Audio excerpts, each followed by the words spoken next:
యోబు మాట్లాడుతున్నాడు, నేను దేవుణ్ణి పూర్తిగా అర్థం చేసుకోలేకపోతున్నాను అంటున్నాడు. దేవుడే గదా యోబు సృష్టికర్త. తాను సృజించిన మనిషిని ఇలా వేధిస్తాడెందుకు అని యోబు ప్రశ్న. అసలు నేనెందుకు పుట్టాను? నన్ను దేవుడు ఎందుకు సృజించాడు? అసలు తను జన్మించకుండా ఉంటే తనకు దేవునికి ఈ విధంగా వివాదం వచ్చి ఉండేది కాదే. తనకు దేవునికి మధ్యవర్తి ఉంటే ఎంత బావుండేది. అయితే యోబు మాటలు ప్రవచనాత్మకమైనవి. మధ్యవర్తి అయిన యేసు అవతరించాడు. ఆయనే దేవుని కుమారుడు. 1 తిమోతి 2:5 హెబ్రీ పత్రిక 12:24 కొత్త నిబంధనకు మధ్యవర్తి అయిన యేసు నొద్దకు మనము వచ్చి ఉన్నాము. యేసు అటు దేవుడు, ఇటు నరుడు. యేసు మన అక్కరలేవో బాగా ఎరిగినవాడు, అక్కరలు తీర్చగలవాడు. సోదరా, సోదరి, నీ సంగతేమిటి? నీవు దేవుని యందు విశ్వాసము కలిగి ఆయనపై ఆధారపడి ఉన్నావా, లేక సణుగుతున్నావా? యోబు 10:1 నుండి వినండి. యోబు అంటున్నాడు, నా బ్రతుకునందు నాకు విసుగు పుట్టింది. అడ్డు లేకుండా నేను అంగలారుస్తాను. నా మనోవ్యాకులము కొలది నేను పలుకుతాను. నా మీద నేరము మోపవద్దు. నీవెందుకు నాతో వ్యాజ్యమాడుతున్నావో నాకు తెలియచేయమని దేవుణ్ణే అడుగుతాను. దౌర్జన్యమంటే నీకు సంతోషమా? దుష్టుల ఆలోచన మీద దయాదృష్టి ఉంచడం సంతోషమా? నీ హస్తకృత్యాలను తృణీకరించడం నీకు సంతోషమా? 4 యోబు తాను యథార్థవంతుడైనట్లు దేవుడు తనను ఊరికే బాధపెడుతున్నాడని నిష్ఠురాలు పలుకుతున్నాడు. దేవా, నీ నేత్రాలు నరుల నేత్రాల వంటివా? నరులు ఆలోచించినట్లు నీవు ఆలోచిస్తావా? నీ జీవితకాలం నరుల జీవితకాలం వంటిదా? నీ ఆయుష్కాల సంవత్సరాలు నరుల దినముల వంటివా? నేను దోషిని కానని, నీ చేతిలో నుండి విడిపింపగలవాడెవడూ లేడని నీవు ఎరిగి ఉండి కూడా ఎందుకని నా దోషాన్ని గూర్చి విచారణ చేస్తున్నావు? నా పాపాన్ని ఎందుకు వెతుకుతున్నావు?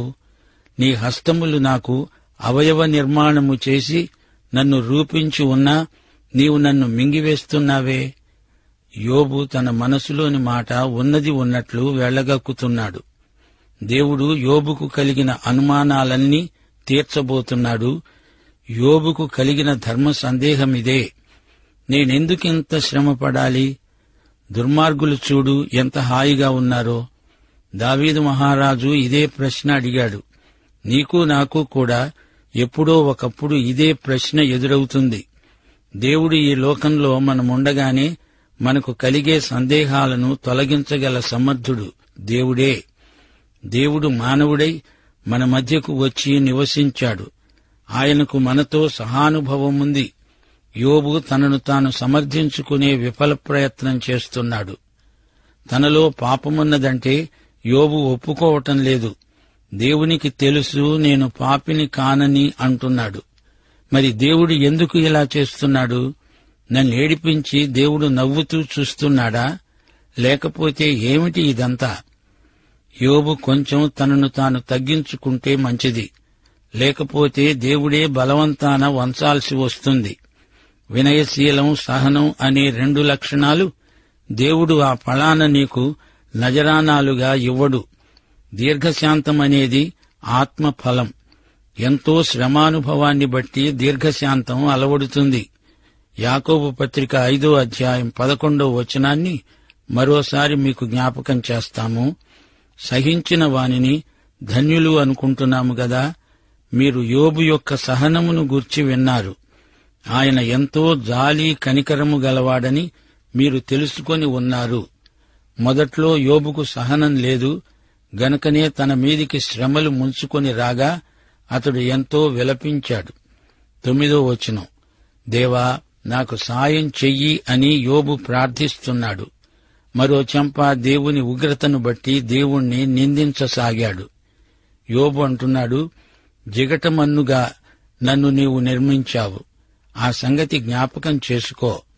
నీవు నన్ను మరల మన్నుగా చేస్తావా? ఒకడు పాలు పోసినట్లు నీవు నన్ను పోశావు గదా. జున్నుగడ్డ ఒకడు పేరబెట్టినట్లు నీవు నన్ను పేరబెట్టావు గదా. చర్మముతో మాంసముతో నీవు నన్ను కప్పావు, ఎముకలతో నరములతో నన్ను సంధించావు. జీవముననుగ్రహించి నా ఎడల కృప చూపావు. నీ సంరక్షణ చేత నా ఆత్మను కాపాడావు. అయినా నా లోపములను గూర్చి నీవు నీ హృదయములో ఆలోచించావు. ఈ అభిప్రాయం నీకున్నదని నేనెరుగుదును. నేను పాపం చేసి ఉంటే నీవు దానిని కనిపెడతావు, నా దోషాన్ని పరిహరించవు. నేను దోషకృత్యములు చేస్తే నాకు బాధ కలుగుతుంది. నేను నిర్దోషినై ఉండినా అతిశయపడను. అవమానముతో నిండిపోయి నాకు కలిగిన బాధను తలంచుకుంటూ ఉంటాను. నేను సంతోషించిన ఎడల ఎడతెగక నీ ఆశ్చర్యమైన బలమును నీవు నా మీద చూపుతావు. సింహము వేటాడినట్లు నీవు నన్ను వేటాడుతూ ఉంటావు. ఎడతెగక నా మీదికి కొత్త సాక్షులను పిలుస్తావు. ఎడతెగక నా మీద నీ ఉగ్రతను పెంచుతావు. ఎడతెగక సమూహము వెనుక సమూహమును నా మీదికి రాజేస్తావు. 18వ వచనం నుండి, గర్భములో నుండి నన్నేల వెలికి రప్పించావు. అప్పుడే ఎవరునూ నన్ను చూడకుండా నేను ప్రాణము విడిచి ఉండిన ఎడల మేలు. అప్పుడు నేను లేనట్లే ఉండిపోయేవాడిని. గర్భములో నుండి సమాధికి కొనిపోబడి ఉండేవాణ్ణి. నా దినములు కొంచెమే గదా. తిరిగి వెలుపలికి రాజాలని దేశానికి, అంతకాలము మరణ అధికారము గల దేశానికి, కటిక చీకటై గాఢాంధకారమయమైన దేశానికి, భ్రమ పుట్టించే మరణాంధకార దేశానికి, వెలుగే చీకటిగా గల దేశానికి నేను వెళ్లకముందు కొంతసేపు నేను తెప్పరిల్లునట్లు నన్ను విడిచి నా జోలికి రాకు. చూచారా, మళ్లీ మొదటికి వస్తున్నాడు యోబు.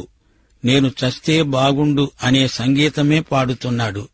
ఎట్టకేలకు యోబు 19వ అధ్యాయం 25, 26 వచనాలలో సత్యాన్ని గ్రహించగలిగాడు.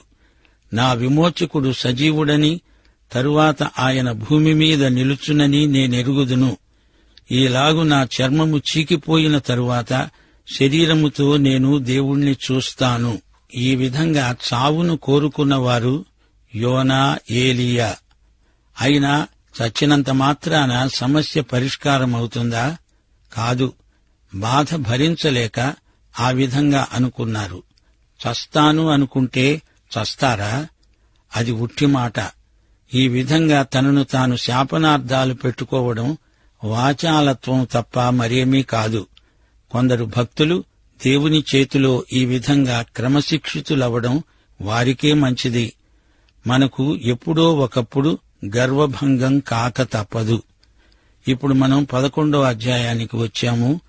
ఇందులో జోఫరు గారి ప్రసంగం మొదలైంది. ఇతడు 2 ప్రసంగాలు చేశాడు. 2 అధ్యాయాలలో ఇతడు యోబుకు తీర్పు తీరుస్తూ మాట్లాడాడు.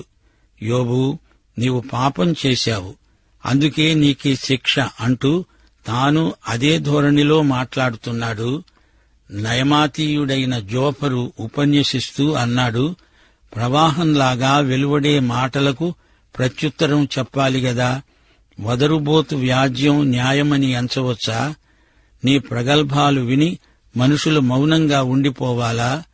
ఎవ్వడూ నిన్ను అపహసించకుండానే హాస్యంగా మాట్లాడుతూ ఉన్నావే యోబు, నీవేమంటున్నావు? దేవా, నా ఉపదేశం నిర్దోషం, నీ దృష్టికి నేను పవిత్రుణ్ణి అంటున్నావు గదూ. 5వ వచనం, యోబు, ఇదిగో నిన్నే, నీకు అసలు రావలసిన శిక్ష అంతా రాలేదు అంటాను. దేవుడే నీతో మాట్లాడితే మేలు, ఆయనే నీతో వాదిస్తే బాగుండేది. అప్పుడు గాని జ్ఞానము నీ యోచనకు మించిందని నీకు తెలియదు. నీ దోషములో అధిక భాగం దేవుడు మరచిపోయాడని తెలుసుకో. యోబు, యోబు, దేవుని గూఢాంశాలను నీవు తెలుసుకోగలవా? సర్వశక్తుడైన దేవుణ్ణి గూర్చి నీకు సంపూర్ణ జ్ఞానం కలుగుతుందా? అది ఆకాశవీధి అంత ఉన్నతమైనది. నీవేం చేస్తావు? పాతాళము కంటే లోతుగా ఉంది, నీవేమి ఎరుగుదువు యోబు? దాని పరిమాణం భూమి కంటే అధికం, దాని వెడల్పు సముద్రము కంటే అధికం. ఆయన సంచారము చేస్తూ ఒకణ్ణి చెరలో వేసి వ్యాజ్యమాడడానికి పిలిస్తే ఆయనను అడ్డగింపగలవాడెవడు? పనికిమాలిన వారెవరో ఆయనే ఎరుగును గదా. పరిశీలన చేయకుండానే పాపం ఎక్కడ జరుగుతున్నదో ఆయనే తెలుసుకుంటాడు గదా. అయితే అడవిగాడిద పిల్ల నరుడై పుట్టిన నాటికి గాని బుద్ధిహీనుడు వివేకి కాడు. నీవు నీ మనసును తిన్నగా నిలుపుకున్న ఎడల, నీ చేతులు ఆయన వైపు చాచిన ఎడల, పాపము నీ చేతిలో ఉండడం చూచి నీవు దానిని విడిచిన ఎడల, నీ గుడారములో నుండి దుర్మార్గాన్ని నీవు కొట్టివేసిన ఎడల, నిశ్చయముగా నిర్దోషివై నీవు సంతోషిస్తావు. యోబు, తెలుసుకో, దేవుడు సర్వజ్ఞుడు, సర్వశక్తిమంతుడు. విశ్వాసులారా, వింటున్నారా? ఎలీఫజు తన ప్రసంగంలో మనిషి పాపి అన్నాడు. బిల్దదేమో దేవుడు న్యాయవంతుడు అన్నాడు. ఇప్పుడు జోఫరు అంటున్నాడు, దేవుడు పాపిని తగినంత శిక్షించడు. అలా శిక్షిస్తే పాపి హతమైపోతాడు. యోబును ఎంత కఠినంగా శపిస్తున్నాడో చూడండి. అన్నీ కోల్పోయి బాధలో నిట్టూర్చే విశ్వాసితో అనాల్సిన మాటలేనా ఇవి? కష్టంలో ఉన్న మనిషి నిష్ఠురాలు పలుకుతాడు. ఆ మాటలను ఆధారంగా చేసుకుని జోఫరు ప్రసంగించటం చాలా తప్పు. ఎఫెసీ పత్రిక 3వ అధ్యాయం 14 నుండి 21వ వచనం వరకు జోఫరుకు తెలీదు. అంతరంగ పురుషుని యందు శక్తి, దేవుని ఆత్మ విశ్వాసిని బలపరచాలి. దేవుని మహిమైశ్వర్యాన్ని చూపాలి. ప్రేమ యొక్క వెడల్పు, పొడుగు, లోతు, ఎత్తు ఎంతో చూపాలి. క్రీస్తు ప్రేమ జ్ఞానాన్ని మించినది. మనము అడిగే వాటికంటే, ఊహించే వాటికంటే అత్యధికముగా దేవుడు చేయగలడని చెప్పాలి. జోఫరు కొట్టే బోధకుడు, తిట్టే బోధకుడు, దీవించే బోధకుడు కాడు. వాదించి విమర్శించి విశ్వాసిని బలపరచలేము. 15వ వచనం నుండి, యోబు, ప్రార్థన చేసుకో, పాపాన్ని విడిచిపెట్టు, దేవుడు ఆశీర్వదిస్తాడు అంటూ సాధారణ వేదాంతం ఏకరువు పెడుతున్నాడు. యోబు, నీ పాపాన్ని విసర్జించు, అప్పుడు నిశ్చయంగా నిర్దోషివై నీవు సంతోషిస్తావు. నిర్భయుడవై నీవు స్థిరపడతావు. నీ దుర్దశను మరచిపోతావు. దాటిపోయిన పారే నీటిని జ్ఞాపకం చేసుకున్నట్లు నీవు దాన్ని గుర్తు చేసుకుంటావు. అప్పుడు నీ బతుకు మధ్యాహ్నకాల తేజస్సు కంటే అధికంగా ప్రకాశిస్తుంది.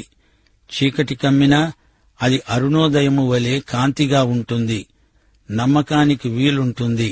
నీవు ధైర్యంగా ఉంటావు. నీ ఇంటిని నీవు పరిశోధించి సురక్షితంగా పండుకుంటావు. అప్పుడు నీకు ఎవరి భయమూ ఉండదు. అనేకులు నీతో విన్నపాలు చేసుకుంటారు. 20వ వచనం, యోబు, నీవు పాపివి, లేకపోతే నీకీ బాధేమిటి? ఈ రోగమేమిటి? దుష్టుల కనుచూపు క్షీణించిపోతుంది.